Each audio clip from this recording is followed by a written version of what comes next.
नमस्कार दोस्तों, आप देख रहे हैं Rajasthan coverage digital news HD. आज खास प्रोग्राम में हमारे साथ खास मेहमान हैं पोस्टल एसोसिएशन अध्यक्ष नवीन मित्तल जी। आज हम इनसे जानेंगे कि किस प्रकार से कोटा, जो एक उद्योग नगरी के नाम से जाना जाता था, उसके बाद शैक्षणिक नगरी में उनका पहचान बनी कोटा की, और आज जो शैक्षणिक नगरी है और इसमें आज क्या दुविधा पैदा हुई है, क्या आगे रहेगा यहाँ पर बच्चों का फ्लो या नहीं रहेगा, इसके बारे में क्या कहना है इनका, आइए जानते हैं। नमस्कार।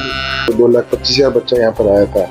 उसके बाद 2023 और 24 के अंदर 1,85,000 बच्चा आया था यहाँ पर। लेकिन इस साल की यदि मैं बात करूँ 2024-25 की, उसके अंदर बच्चों का जो ड्रॉप आया वो काफ़ी बड़ा ड्रॉप आया। वो 30 से 25% बच्चों का ड्रॉप आया उसके अंदर, और लगभग 1,10,000 बच्चा यहाँ पर कोटा में इस साल अपनी कोचिंग के लिए पहुँचा यहाँ पर। इसके बहुत से कारण हैं इस ड्रॉप होने के। कहीं ना कहीं सेंटर्स जो यहाँ के खोले गए हैं, प्रमुख शिक्षण संस्था जो है कोटा की, उन्होंने काफ़ी शहरों में कोचिंग के सेंटर खोल दिए हैं। तो जब उन बच्चों को इस तरह की सुविधा यदि मिल जाएगी अपने शहर में, तो बच्चा कोटा में किस लिए आएगा, वो भी एक बहुत बड़ा कारण रहा है। दूसरा कारण मेरे को लगता है कि नीट का जो रिजल्ट लेट आया इस बार, काफ़ी लेट हुआ है, और कोटा में जो 70% बच्चा जो आता है वो नीट का रिजल्ट के बाद आता है, नीट के एग्जाम के बाद आता है।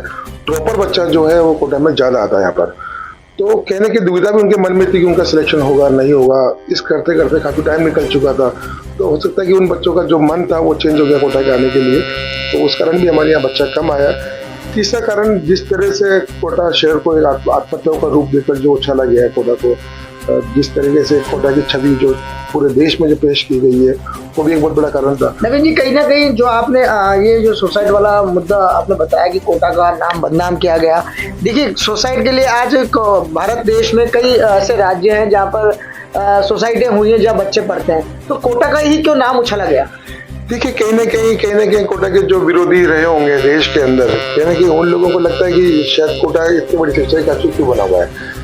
प्रतिस्पर्धा जो है वो गलत तरीके से कोटा के अंदर पेश की गई, और कोटा को एक नकारात्मक परिदृश्य दिखाकर जो उसको जिस तरीके से कोटा को बदनाम किया गया, मैं तो बदनाम ही कहूँगा इसको, एक साजिश के तहत कोटा को बदनाम किया गया है। आप देख लीजिए नेशनल क्राइम ब्यूरो का जो रिकॉर्ड्स है, आप उस कोटा के देख लीजिए, कोटा का जो नंबर है 50 के बाद भी नहीं आता। तथ्यों को यदि अपन बिना जाने बचाने इसको इस तरीके से कोटा को उछाला गया है कि कोटा कब्रिस्तान है, कोटा आत्महत्याओं का शहर है यहाँ पर, तो ये कहने के जो बाहर के पेरेंट्स होते हैं, देश के बाहर के जो पेरेंट्स जिनके बच्चे कोटा पढ़ने आते हैं, उनके मन में इस तरह की धारणा बना दी गई है, गलत धारणा उनके मन में पैदा कर दी गई है। कहीं ना कहीं आपकी बात का ये है कि जो बाहर के बच्चे यहाँ पढ़ने आ रहे हैं, उनके पेरेंट्स यहाँ आ रहे हैं, जो यहाँ से जो गलत जो यहाँ से मैसेज दिया गया, कहीं ना कहीं बाहर जो मैसेज गया सुसाइड का, बिल्कुल गलत मैसेज दिया गया यहाँ पर कि ये धर्माग्रही है, और पूरे देश में इस शहर को बहुत गलत तरीके से बदनाम किया है, बहुत गलत तरीके से साजिश के तहत इसको इतना गलत तरीके से बदनाम किया गया है कि मैं अभी भी आपको कह सकता हूँ कि यहाँ पर जितने भी अगर 1,10,000 बच्चे रहते हैं, आप उनमें सर्वे करा लीजिए, उनसे बात करिए आप, तो आज भी वो कोटा को बेस्ट सिटी बताएंगे पढ़ाई के हिसाब से, क्योंकि जो एक पढ़ाई का माहौल जो हमारे इस शहर के अंदर है, वो पढ़ाई का माहौल किसी भी शहर में नहीं है, अन्य राज्यों के किसी भी शहर में नहीं है। यहाँ जो रहने का जो इकोसिस्टम जो डेवलप किया हुआ है इस शहर में, बच्चों को एक छत के नीचे सभी तरह की सुविधा जो मिलती है इस शहर के अंदर, अन्य शहर का तुलना करें हमारी इस कोटा शहर की, तो आपको उस तरह की सुविधा कहीं भी नहीं मिलने वाली आपको। इस पूरे हॉस्टल के इकोसिस्टम को डेवलप होने में 30 से 35 साल लग गए यहाँ पर।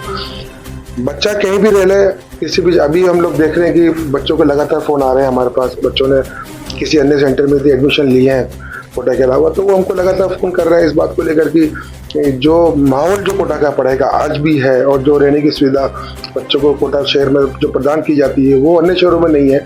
तो बच्चा कहने के परेशान तो जरूर है, क्योंकि जब बच्चा 16 से 17-18 घंटे जब वो हॉस्टल में रहता है, तो उसको एक माहौल देना पड़ता है पढ़ाई का। यदि उसको माहौल नहीं मिलेगा पढ़ाई का, तो वो बच्चा सेलेक्ट भी नहीं हो पाएगा। और आज भी मैं अगर रिजल्ट की बात करता हूँ तो सारे रिजल्ट कोटा से आते हैं। आप टॉप 10 की बात कर लीजिए, चाहे वो IIT हो, चाहे वो मेडिकल हो, आज भी कोटा से ही नंबर ऑफ बच्चे निकलते हैं। वो पूरे देश को कोटा ने लाखों इंजीनियर्स और लाखों डॉक्टर दे चुका है अभी तक। मुझे लगता है कि ये साल हमारा डाउन गया है, लेकिन आने वाला सेक्टर की बात करूँ तो मुझे लगता है कि शायद बच्चा काफ़ी आने की संभावना है।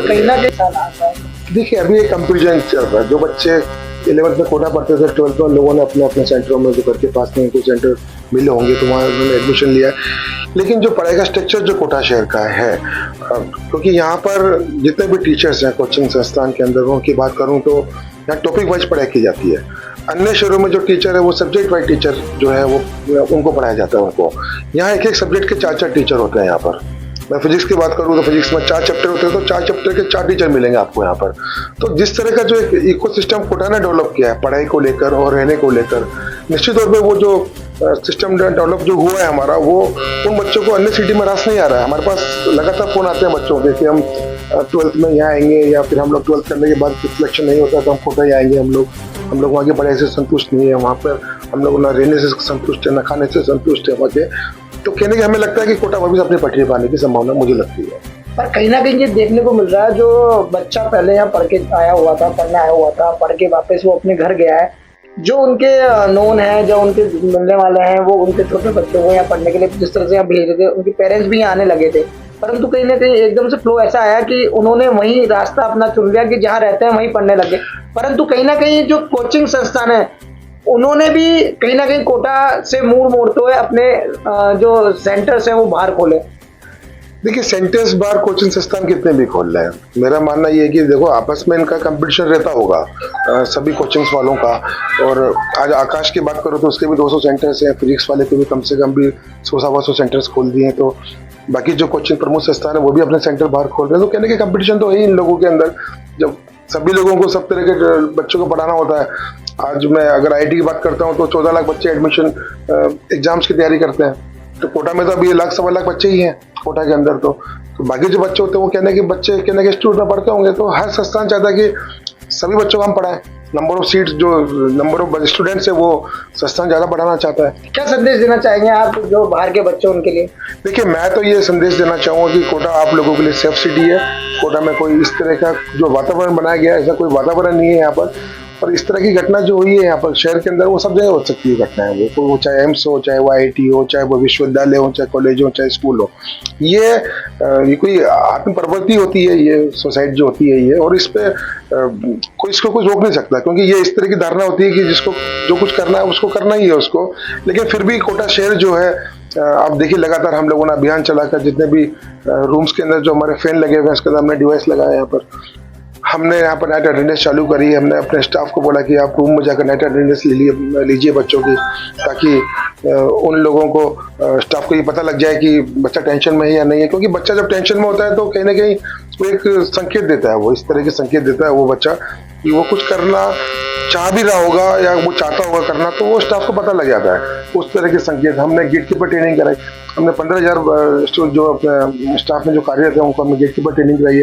गेट कीपर ट्रेनिंग के अंदर हमने ये संदेश दिया लोगों को कि क्या क्या संकेत बच्चा देता है। तो उससे हमको काफ़ी फायदा मिला है। हमें इस तरह की जो गेट कीपर ट्रेनिंग हुई है वो सिर्फ कोटा में हुई है।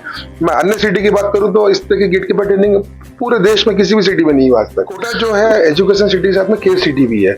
आपने देखा होगा जब कोरोना काल जब लगा हुआ था यहाँ पर लगा था, तो हम लोगों ने भारत सरकार के साथ में पूरा बात करके जिला प्रशासन के सहयोग लेके, राज्य सरकार से सहयोग लेके उन बच्चों को हमने सेफ भेजा था यहाँ से। 55,000 बच्चों को हमने सेफ भेजा था यहाँ से, जबकि कोरोना चल रहा था। और एक एक बच्चे का हमने उसका नाश्ता, उसका एंड तक का जो खाना था, उसके जब बच्चों को घर पहुंचना था वहां तक का खाना हम लोगों ने पैक करके दिया था उसको। तो हम लोग किसी भी मुकाबले में हम लोग बच्चों से हमेशा खड़े रहते हैं। 24 घंटे हम लोग हमेशा बच्चों के साथ में रहते हैं, बच्चों के बीच में रहते हैं। तो जिस तरह की केयरिंग जो कोटा शेयर करता है, क्योंकि कोटा शेयर को इस बच्चों की केयरिंग करने की एक आदत सी पड़ चुकी है यहाँ पर। उनको पता है कि जो रोजगार है हमारा वो कोचिंग स्टूडेंट से रोजगार है कोटा का। आज भी 60-70% जो रोजगार कोटा का चलता है वो इसी कोचिंग स्टूडेंट्स के बच्चों से चलता है। तो उनको पता है कि इनको हमको केयरिंग करना है ताकि ये बच्चे हमारे कोटा में अनवरत कोटा में आते रहे बच्चे हमारे, और जो हमारा जो सिस्टम है, जो हमारी आर्थिक व्यवस्था है वो सुचारू रूप से चलती रहे। चलिए, ये थे हमारे साथ हॉस्टल एसोसिएशन के अध्यक्ष नवीन जी, जिन्होंने कोटा के बारे में बताया कि किस प्रकार से यहाँ पर बच्चा पढ़ने आया करता था और किस तरह से कोटा को बदनाम किया। परंतु इनका कहना यह है कि जिस फ्लो से कोटा का नाम बदनाम हुआ उसी फ्लो से कोटा आगे की ओर बढ़ेगा और यहाँ पर बच्चों का फ्लो बढ़ेगा। तो आप देखते रहिए राजस्थान कवरेज डिजिटल। नमस्कार।